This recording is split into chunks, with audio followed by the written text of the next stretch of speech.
1979 की बात है। प्रयागराज तब इलाहाबाद हुआ करता था। यहाँ चाकिया नाम का मोहल्ला था। यहीं फिरोज अहमद रहा करते थे, जो टांगा चलाकर परिवार का गुजर बसर करते थे। फिरोज का लड़का हाई स्कूल में फेल हो गया। उसे अमीर बनने का चस्का लग गया, इसलिए वो गलत काम में पड़ गया, रंगदारी वसूलने लगा। महज 17 साल की उम्र में हत्या का पहला आरोप लगा। उस लड़के का नाम था अतीक अहमद। अतीक अहमद कई महीनों से गुजरात की साबरमती जेल में बंद है। उस पर हत्या, हत्या की कोशिश और किडनैपिंग जैसे सैकड़ों केस दर्ज हैं। अतीक अहमद ना सिर्फ क्राइम बल्कि राजनीति की दुनिया में जाना माना नाम है। कुछ समय से अतीक अहमद का नाम गायब था, लेकिन अब एक बार फिर से चर्चा में आ गया है। अतीक अहमद का नाम एक बार फिर से हत्या के मामले से जुड़ा है। अब उसका नाम उमेश पाल की हत्या में सामने आया है। उमेश पाल की हत्या पिछले शुक्रवार को हो गई थी। उमेश पाल 19 साल पहले हुए राजू पाल हत्याकांड का मुख्य गवाह था। 25 जनवरी 2005 को राजू पाल की दिन दहाड़े गोली मारकर हत्या कर दी गई थी। इस हत्याकांड में देवी पाल और संदीप यादव की भी मौत हो गई थी। इस हत्याकांड में सीधे तौर पर तत्कालीन सांसद अतीक अहमद और उनके भाई अशरफ का नाम सामने आया था। राजू पाल बहुजन समाज पार्टी के विधायक थे। फिलहाल अतीक अहमद साबरमती जेल में बंद है। भाई अशरफ बरेली जेल में बंद है। अतीक का बड़ा बेटा मोहम्मद उमर लखनऊ जेल में, तो छोटा बेटा अली अहमद प्रयागराज के नैनी सेंट्रल जेल में बंद है। और उसके 2 और बेटे एज़म और आबान भी पुलिस हिरासत में ही है। अतीक अहमद की पत्नी शाइस्ता परवीन बहुजन समाज पार्टी में है। जैसा हम पहले ही बता चुके हैं कि अतीक अहमद के पिता फिरोज अहमद प्रयागराज में टांगा चलाया करते थे। 10वीं में फेल होने के बाद अतीक अपराध की दुनिया में आ गया। उस समय पुराने शहर में चांद बाबा का दौर था। पुलिस और नेता दोनों चांद बाबा के खौफ को खत्म करना चाहते थे, लिहाजा अतीक अहमद को पुलिस और नेताओं का साथ मिला। लेकिन आगे चलकर अतीक अहमद चांद बाबा से भी ज्यादा खतरनाक हो गया। अतीक अहमद का खौफ बढ़ता ही जा रहा था। 1986 में पुलिस उसे उठा कर ले गई। ऐसा कहा जाता है कि उस समय इलाहाबाद के किसी कांग्रेस नेता से संपर्क किया गया। इस नेता की दिल्ली तक पहुंच थी। बस फिर क्या था, दिल्ली से फोन गया लखनऊ, लखनऊ से इलाहाबाद और अतीक अहमद छूट गया। हालांकि इसके बाद भी अतीक अहमद की मुश्किलें कम होने की बजाय बढ़ती चली गईं। उसके पास बचने का तरीका सियासत ही था।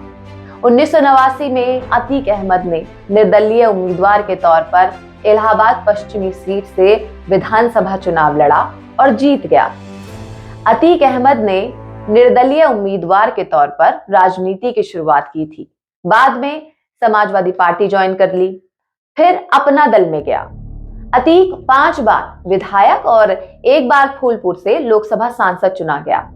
अतीक अहमद पर 100 से ज्यादा आपराधिक मामले दर्ज हैं, जिसमें हत्या की कोशिश, किडनैपिंग और रंगदारी जैसे केस हैं। उसके ऊपर 1989 में चांद बाबा की हत्या, 2002 में नस्सन की हत्या, 2004 में मुरली मनोहर जोशी के करीबी बीजेपी नेता अशरफ की हत्या, 2005 में राजू पाल की हत्या का आरोप है। लगातार दर्ज हो रहे मुकदमों के कारण उसके राजनीतिक करियर पर भी फुल स्टॉप लगने का डर था। 2012 के यूपी विधानसभा चुनाव के वक्त अतीक अहमद जेल में ही था। 2012 में उसने चुनाव लड़ने के लिए इलाहाबाद हाई कोर्ट में जमानत के लिए अर्जी दी, लेकिन हाई कोर्ट के 10 जजों ने केस की सुनवाई से ही खुद को अलग कर लिया। 11वें जज ने सुनवाई की और अतीक अहमद को जमानत मिल गई। हालांकि उस वक्त में उस चुनाव में अतीक अहमद जीत नहीं पाया।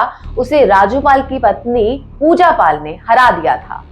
2014 के लोकसभा चुनाव में भी उसने समाजवादी पार्टी के टिकट पर श्रावस्ती से चुनाव लड़ा, लेकिन बीजेपी के दद्दन मिश्रा से हार गया। अतीक अहमद ने 1996 में शाइस्ता परवीन से निकाह किया। दोनों के 5 बेटे हैं, मोहम्मद उमर, मोहम्मद अली, मोहम्मद असद, मोहम्मद एहजम और मोहम्मद आबाम। इसके 5 में से 4 बेटों का आपराधिक रिकॉर्ड है। 2 बेटे मोहम्मद उमर और मोहम्मद अली जेल में बंद हैं, जबकि 2 बेटे मोहम्मद एहजम और मोहम्मद आबान पुलिस हिरासत में हैं। मोहम्मद उमर पर रंगदारी का आरोप है। उस पर 2 लाख रुपए का इनाम था। पिछले साल अगस्त में उसने सीबीआई के सामने सरेंडर कर दिया। वहीं मोहम्मद अली पर हत्या की कोशिश का मामला दर्ज है। हाल ही में उसे इलाहाबाद हाई कोर्ट से जमानत मिली है। हालांकि अली के खिलाफ एक और क्रिमिनल केस है, इसीलिए वो जेल से बाहर नहीं आ सका, जबकि 2 बेटों को उमेश पाल हत्याकांड के मामले में पुलिस ने हिरासत में ले लिया है। अब सवाल है कि उमेश पाल हत्याकांड में कैसे फंसा अतीक अहमद। इसे समझने के लिए थोड़ा पीछे जाना होगा। 19 साल पहले साल 2004 के लोकसभा चुनाव में बाहुबली नेता अतीक अहमद ने समाजवादी पार्टी के टिकट पर यूपी की फूलपुर सीट से चुनाव जीता।